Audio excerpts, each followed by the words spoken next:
Hello students, how are you? You're most welcome in our online classes. It's your SST class and today we discuss about our geography parts lesson 8th natural vegetation and wildlife. Student जिस तरह तुहानू इसके नाम तो ही clearance है, natural vegetation मतलब कुदरती बनस्पति एंड वाइल्ड लाइफ मतलब जंगली जीवन। जो असी कुदरती जो बनस्पति है जो जंगल बने ने ते उन्हां दे विच रहण वाले जिहड़े भी जानवर ने उन्हां दे बारे आपां इस लैसन दे विच डिस्कस करांगे। सब तो पहला plants play a very crucial role in our existence. They are the only form of life which have convert solar energy into food energy. Plants जो पौधे होंदे ने साडी जिंदगी दे विच साडी एग्जिस्टेंस दे विच साडी जिहड़ी हैगी आपां कह सकदे साडी मौजूदगी दे विच बहुत ही महत्वपूर्ण रोल निभाउंदे ने क्योंकि ये एक अजिही लाइफ ने जिन्हां दे विच की करदे जिहड़ी भी सोलर एनर्जी हुंदी है उसनूं भोजन एनर्जी जिहड़ी हुंदी है उस दे विच की करदे ने कन्वर्ट करदे ने। ठीक है, the area covered by plants on the earth surface is constantly being modified by human activities. But जिहड़ा भी एरिया प्लांट्स दे नाल कवर किया होया वो सारा एरिया धरती के उपर कॉन्सटेंटली मतलब लगातार ह्यूमन एक्टिविटीज़ करके की हो रहा मॉडिफाई हो रहा क्योंकि ह्यूमनस किते बिल्डिंग्स बना रहा किते रोड्स बना रहा किते ब्रिज बना रहा कैनल्स कढ़ रहा इन्हां सारियां एक्टिविटीज़ करके जिहड़ा भी ये एरिया है कॉन्सटेंटली की हो गया मॉडिफाई हो रहा जिहड़ा है एरिया अंडर द प्लांट्स जिहड़ा बहुत घट रहा। The plants that grow naturally without human intervention are called natural plants. जो प्लांट्स बिना ह्यूमन की इंटरवेंशन तो ग्रो होंदे ने उन्हां नूं नैचुरल प्लांट्स भी कहा जाता कुदरती बनस्पति उन्हां नूं कहा जाता है। नैक्सट स्टूडेंट तुसीं ये मैप देख रहे हो बच्चे ये मैप अपने वर्ल्ड का मैप है। इस दे विच की हैगा जिहड़ी उपरली साइड उस ते नॉर्थ लिखा हुआ नीचे वाली साइड साउथ लिखा हल्का जिहा तुहानूं पेंसिल नाल लिखा हुआ शो होएगा एंड इसकी जी है तुहाडी left hand side east and right hand side west. ये सारे अपने जिन्ने भी कंटीनेंट्स ने ठीक है उन्हां बारे तुहानूं शो किया मीन टू से किस कंटीनेंट दे विच किस टाइप ऑफ दी जिहड़ी हैगी वैजीटेशन पाई जाती है। ये बच्चे मैप तुहाडी पेज बुक के उपर पेज नंबर 161 के उपर है। तुहानूं असीं जो बच्चे टैसट लैके गए ने स्कूल च उन्हां नूं नाल ही वर्ड का मैप भी दिता तो सारे बच्चों ने वर्ड का मैप फिल आउट करके अपनी जिहड़ी हैगी फेयर कॉपी उस ते की करना है पेस्ट करना। नैक्सट बच्चे आपां जिहड़े लैसन लाइन पिछे पढ़ रहे the plants that grow naturally without human intervention are called natural vegetation. जो भी ਜਿਹੜੇ प्लांट्स है ने बिना ह्यूमन की इंटरवेंशन जिन्होंने मनुख ने नहीं उगाया होंगे अपने आप उगते हैं उन्होंने आप नैचुरल वैजीटेशन या कुदरती बनस्पति कह सकते हैं। ठीक है, natural vegetation varies from region to region depending upon the availability of sunlight rainfall nutrients temperature moisture latitude altitude and type of soil etcetera. जी भी नैचुरल वैजीटेशन होंगी हरेक जो रीजन आ खेतर तो खेतर जो खिते तो खिता की होंगी अलग अलग होंगी है क्योंकि डिपेंडेंट करती है उत्थों की जी धरती किस तरह की है उत्थे पानी कितना मिलता है उत्ते सूरज की रोशनी किन्नी पहुँचती है रेनफॉल कितना होंगे टैंपरेचर किस तरह का मॉइस्चर किस तरह का वो चीज जी जगह है उचाई ते या निवाण ते आ हर एक चीज़ से डिपेंडेंट होंगी उत्थों की vegetation. Next wildlife on the other hand refer to the animal insect bird एक्सैक्ट्रा।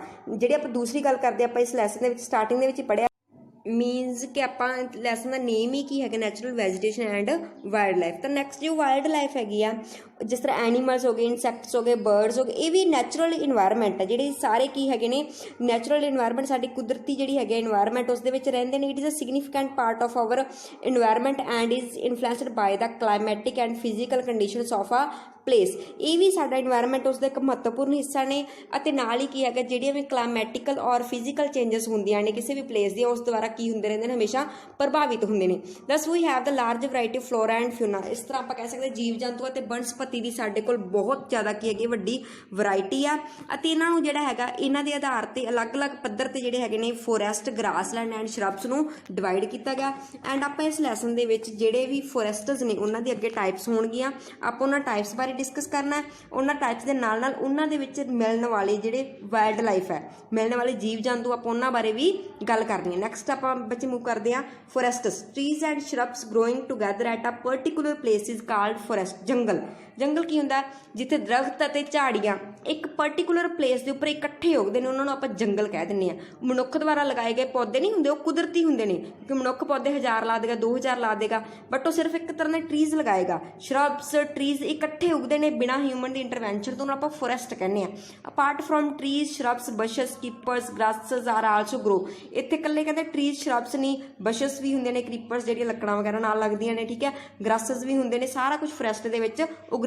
Usually forests are found in area of high rainfall. Normally जिहड़े फॉरेस्ट्स ने ਤਾਂ ਉੱਥੇ ਹੀ ਮਿਲਣਗੇ ਜਿੱਥੇ ਬਹੁਤ ਜ਼ਿਆਦਾ ਹਾਈ ਕੀ ਹੁੰਦੀ ਹੈ, ਰੇਨਫॉल ਹੁੰਦੀ ਹੈ। ਤਾਂ ਇਸ ਕਰਕੇ ਇਹਨਾਂ ਨੂੰ ਮੇਨਲੀ ਜਿਹੜਾ ਹੈਗਾ 6 ਕੈਟਾਗਰੀਜ਼ ਦੇ ਵਿੱਚ ਡਿਵਾਈਡ ਕੀਤਾ ਗਿਆ। ਫਸਟ ਆਫ ਆਲ ਹੈ tropical evergreen forests, tropical deciduous forests, temperature evergreen forests, temperate deciduous forests, Mediterranean forests and coniferous forests. Student सब तो पहले आप फस्ट जिहड़ा हैगा ट्रॉपिकल एवरग्रीन फोरेस्टस की गल करते हैं। Tropical evergreen forests are also called tropical rain forests. इन्हां नूं आपां एवरग्रीन फोरेस्टस दे नाल नाल आपां इन्हां नूं ट्रॉपिकल रेन फोरेस्टस भी कह सकते हैं। Are found in area close to tropics और नीयर द इक्वेटर।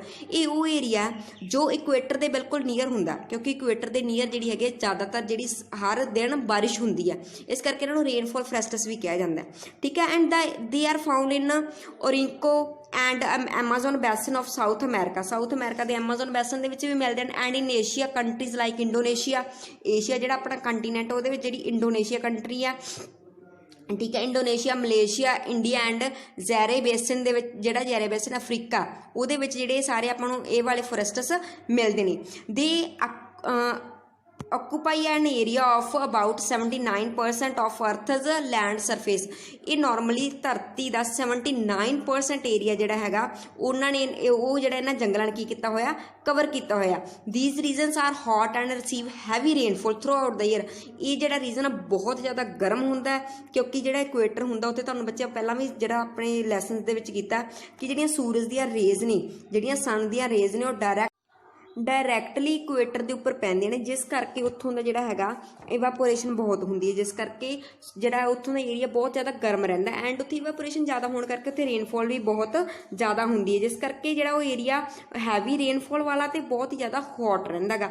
इस करके जिहड़े उत्थों के ट्रीज़ हैगे ने उन्हां नूं एवरग्रीन भी तां कहा जांदा क्योंकि सारा साल उन्हां दे पत्ते नहीं झड़देगे।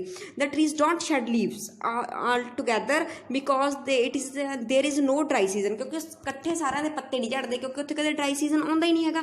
कुछ ना कुछ दरख्तां जिहड़े पत्ते उत्थे हमेशा ही रहिंदे हन। ठीक है। इस करके इन्हां नूं ही जिहड़ा हैगा एवरग्रीन फोरेस्टस कहा जाता। सो स्टूडेंट्स ये तो आप सब तो पहला टॉपिक किया सीगा एवरग्रीन फोरेस्टस। हुण आपां अगे इसदियां करदे ने कुछ साइलेंट फीचर्स। किस दे साइलेंट फीचर्स दे विचों सब तो पहली फीचर आ these areas are hot and receive abundant rainfall throughout the year. जिस बारे आप पहले ही गल कर चुके हैं कि एरिया बहुत गर्म है, सारा साल बहुत ज़्यादा बारिश होंदी रहती है। Next there is a little or no growth of plants in these forests the creeper cling around the trees. इत्थे जिहड़े लिटल प्लांट्स बहुत ज़्यादा लिटल जां नॉन ग्रोथ ऑफ प्लांट्स आ जिहड़े इस फोरेस्टस दे विच हुंदे ने, नॉन ग्रोथ आ, क्योंकि जिहड़े बाकी जिहड़े प्लांट्स हैगे ने उन्हां दी जिहड़ी लकड़ां वगैरह उन्हां नाल ही लगियां रहिंदियां ने ते नाल ही उन्हां दे हरेक ट्रीज दे अराउंड चलदे रहिंदे ने। ठीक है। In these forests the ground remain waterlogged because sunlight cannot reach the ground due to 3 layered vegetation। कि इत्थे जिहड़ा हैगा हमेशा जिहड़ा तां ग्राउंड आ यानी कि नीचे आ जो धरती इस इन्हां जंगलों में हमेशा ही पानी नाल भरी रहिंदी है, क्योंकि सूरज की रोशनी जिहड़ी है कि डायरैक्ट नीचे नहीं पहुँच पाती, क्योंकि जिहड़े दरख्त हैगे ने वो इन्ने ज़्यादा ने, इन्ने ज़्यादा घने जंगल ने कि उन्हां दे जिहड़े पत्ते हैगे आपस में रल के लेयर्स बना लेंदे ने, जिहड़ियां नॉर्मली 3 लेयर्स होंदियां ने। ठीक है। रल के लेयर्स बना लेंदे ने ते सूरज की रोशनी नीचे पहुँचण तो रोकदे ने। नैक्सट द ट्रीज आर टाल with hard would and board leaves that form a thick canopy at the top. जिहड़े इत्थों दे ट्रीज ने ज़्यादातर बहुत ज़्यादा लंबे ते इन्हां दे जिहड़े बोर्डली वाइड बहुत ज़्यादा चौड़े पत्ते होंदे ने, जिहड़े उपर जाके बिल्कुल शिखर ते जाके आपस में जो दरख्तां दे पत्ते मिलते हैं तो कनोपी नां दी लेयर बना लेंदे, जिहड़ी बहुत ही ज़्यादा आपां कह सकते थिक हुंदी आ, जिहड़ी कि सूरज की रोशनी जिहड़ी प्रटेंडिंग मतलब उहनूं आउण तो रोकदी है, वड़न तो उहदे विच घुसन तो रोकदी है, जिहदे करके जिहड़ी सूरज की रोशनी आ वो दरख्तां दे विच जंगल दे विच नहीं पहुँच सकदी ते जंगल जिहड़े नीचे तो बिल्कुल डार्क एंड डंब हुंदे ने।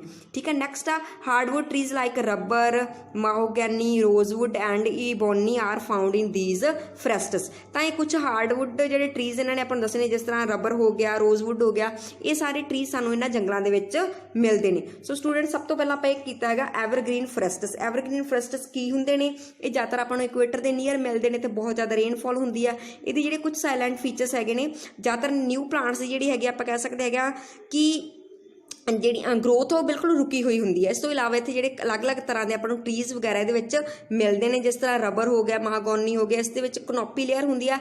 ये जो इन्हों का नीचे वाला फ्लोर एरिया होंगे बिल्कुल डार्क एंड डम होंगे। हुण आप नैक्सट ये गल करांगे वाइल्ड लाइफ की। This region consist of most dynamic wild life in the world.